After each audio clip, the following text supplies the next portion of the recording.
All right. We gotta tell these people how you made $5 million in real estate revenue while still in our 20s. Okay, but first a coffee. We're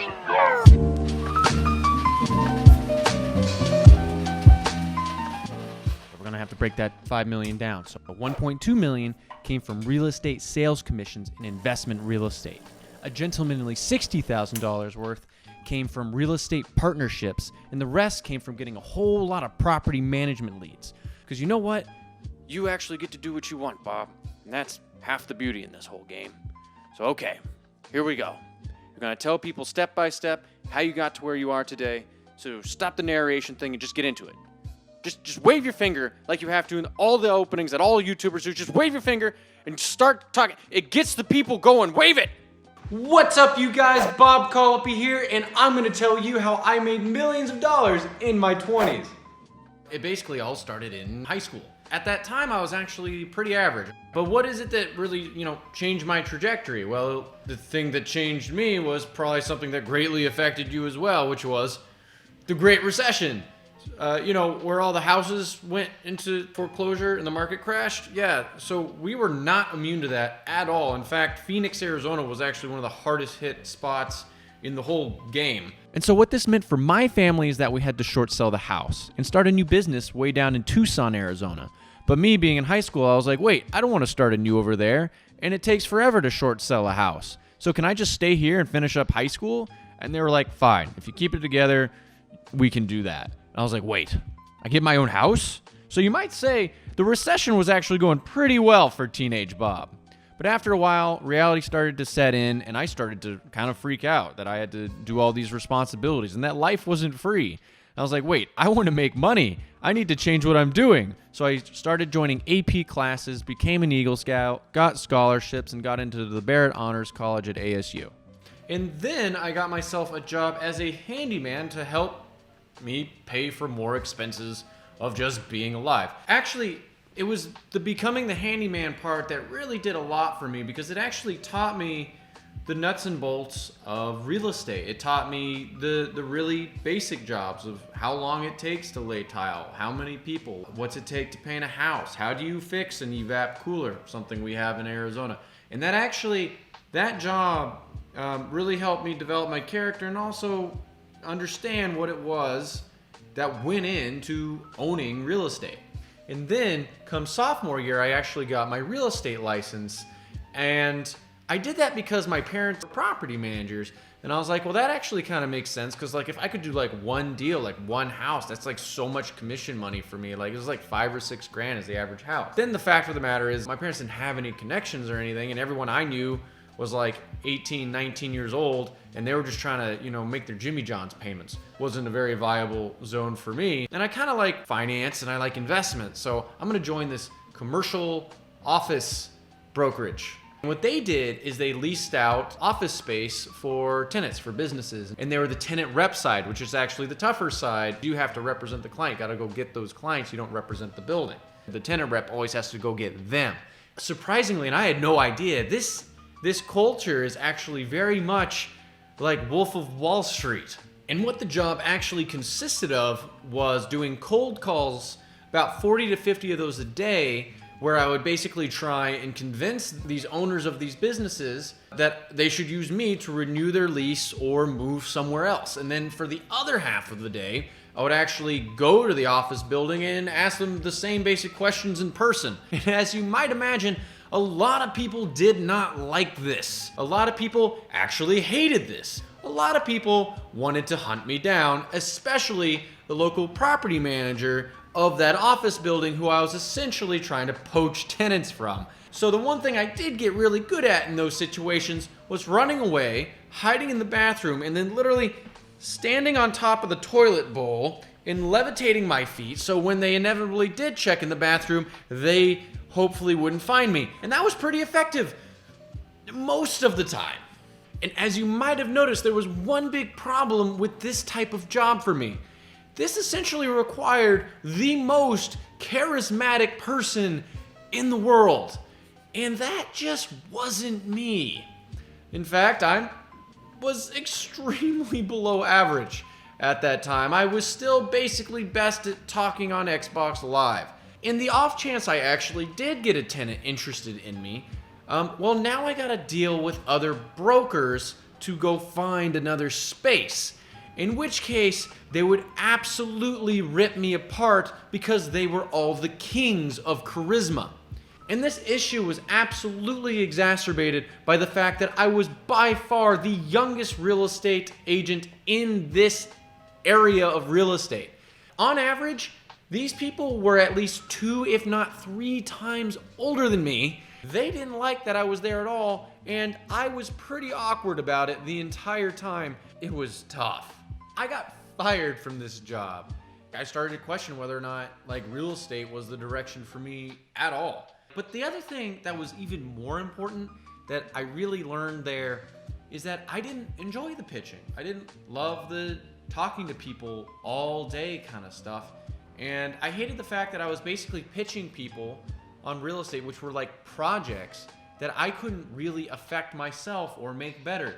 Like when I was a handyman, I was doing all this stuff, that I was actually making something better. I was fixing something. I was creating something in some way.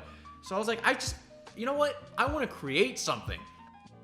All right, so I just go full in on just creating stuff. And this is towards the end of college. And what I start doing is I start writing a book, and I actually partnered with my college roommate to start making scuba diving computers. And between those two things, I was learning tons of stuff. I was learning about Arduino tech, software, and how to build a database. So I was learning how to build websites. I was learning SEO. And I was, doing that at the same time as finishing up my marketing degree.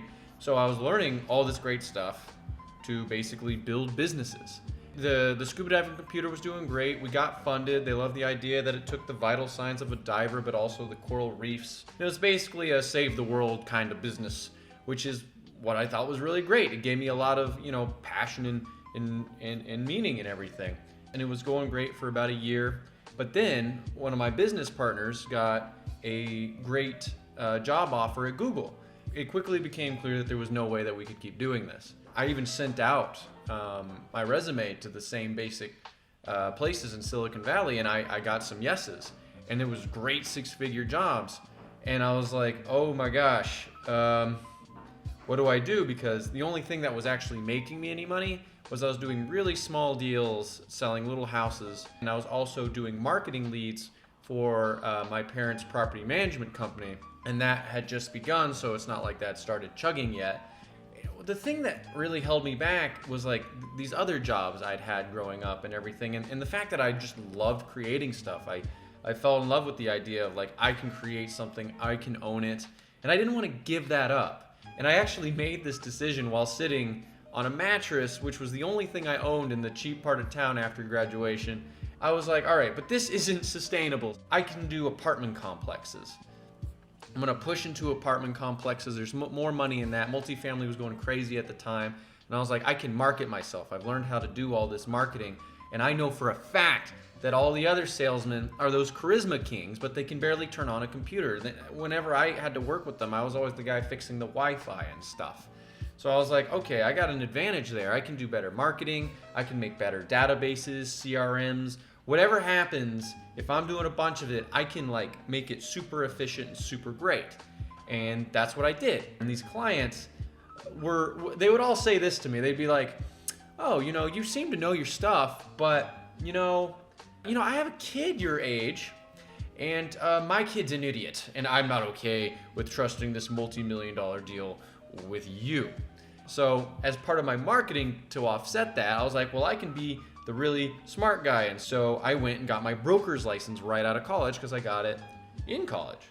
And what was great about that is when I went to go get my license, I spoke to the ladies there, and I gave them the paper, and they were like, okay, so you're gonna get your real estate agent license. I'm like, no, I'm getting my broker's license. And I had to show it to them. They're like, what? And then they got them all together, and they're like, you must be the youngest broker that we've ever given a license to. And I was like, I would love to fact check that. They were like, well, we've been here over 20 years, and you're the youngest we've ever seen. So I pushed that a little bit, tried to kind of push into the fact that I was young instead of making it bad. But it still wasn't quite enough to really break me through. So I was like, you know what? I still want to completely be able to handle the projects I do. I don't just want to sell them. And I started to look for investors, and I said, look, I'm not just gonna sell this apartment complex to you, I'm gonna partner with you. So I'm stuck with whatever I sell to you. I can't just sell it to you and run away like everyone else.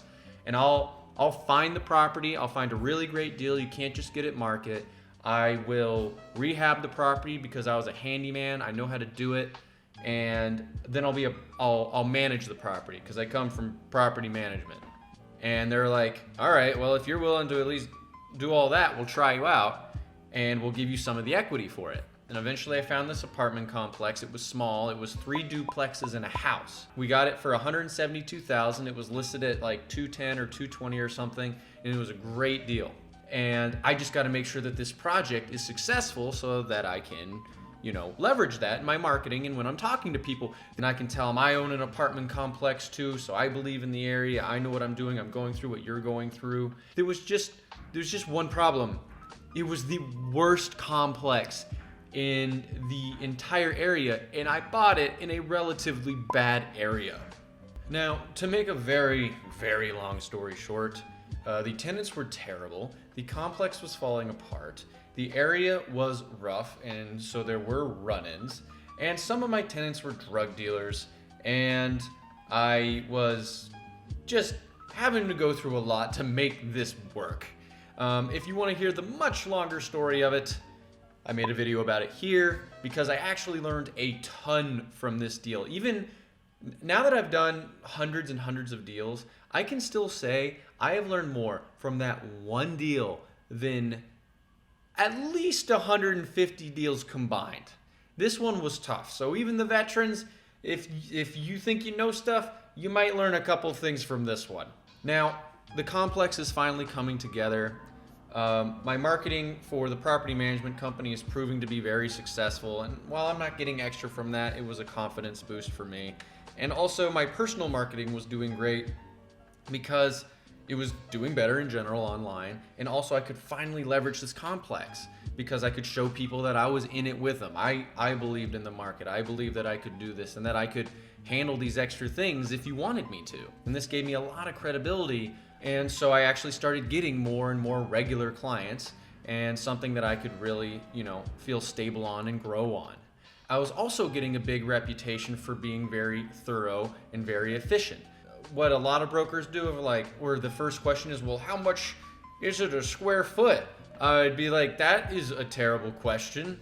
They're like, well, I love to just go by the square foot. And I'm like, well, there's no roof. Well, yeah, but it's a low price, so it must be a great deal. Roofs are important. It's, 330 days of sun in this valley of the sun of Arizona. There's no roof. At least that's how I felt. That was the equivalent. Because just the sale, that's not what's going to make the investor money. You got to do every part well. So eventually, one person came up to me because I had done a deal with them and they had seen what I was doing. And they're like, hey, I work at a private equity fund, and I could really use a broker like you who will do all this stuff for us. And they're like, but we buy houses. I was like, well, I don't do tons of houses, but if I can underwrite complexes, I can definitely underwrite houses. And it turns out I was really good at it. They're like, whoa, we've never had someone adopt our systems and then make new stuff so quickly and more efficient. And that's why I was able to help broker over 300 properties with them in a very short amount of time. It was about a year and a half. And this was great. And because I was doing so much volume, so many sales between the private equity group and actually the commercial side, I actually became the number 6 top broker in Phoenix for total volume and amount of value sold. And that didn't even include my sales in Tucson. That was really great, and that gave me even more credibility. And so by the time I was 27, I had saved over $500,000. And the reason why I saved is because, first off, I'm in sales. You never know how long it's going to be between commissions. You never know how long a great streak is going to last. That's just the nature of the business. And because, again, I had grown up in the 07, 08 times, and that's when I started to develop, I was horrified of spending basically anything or improving my lifestyle at all. But I started investing it in the stock market.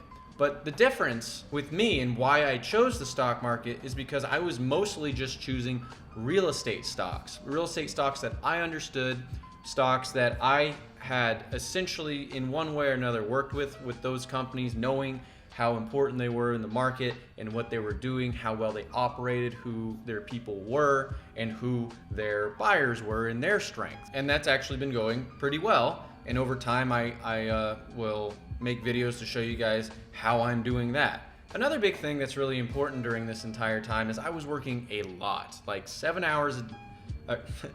days a week. Like I was checking things on Thanksgiving. I was doing this on Christmas. A break didn't exist for me for years. There just wasn't one. So I was like, this is getting heavy. And so now what I'm doing is I'm actually partnering with more people on deals, because that makes it to where I can actually spend more time on deals and make sure that I'm really giving it the time that I need and the time that I'm able to maximize the value out of every single thing I do. And because I actually have money to contribute this time, I can commit in a much bigger way than I was able to before. And also, because I'm not having to close a deal literally every single day, I now have time to do more creative things like this YouTube channel, where I'm gonna help you guys with how you can get to this stage in life in a relatively short time period. Because there was one thing I was always told when I was starting out, which is you gotta wait, you gotta do your time, you gotta work under this person and everything. And it's just, a lot of the times it just isn't true. A lot of the times these people don't really know much more than you. They've just been there longer. And there's just no reason to be completely like hypnotized by the fact that they've been there longer than you. And so with this channel, I'm gonna show you guys what you need to know, how you need to execute things step by step to where you can actually get to a place in life that you wanna be. Now with that said, I see myself as one of the luckiest people like in the world. In the beginning, my parents really did rally and make it work, and it took a lot of people to help me to get to where I am today. And it's really important to understand, to appreciate all these people that will come to you in your life. And also, by knowing these fundamentals that I'm teaching you, when that good fortune comes, you'll be able to actually maximize the value of what they can bring to you and what you can give back to them. Now that's the video, but here's the thing. I want to share with you a micro video. It's like 1 minute long, and it's just for fun, and it's kind of like a gift to all you guys who actually got to the end of the video. If you think it's fun, I'll do way more of them. Just let me know.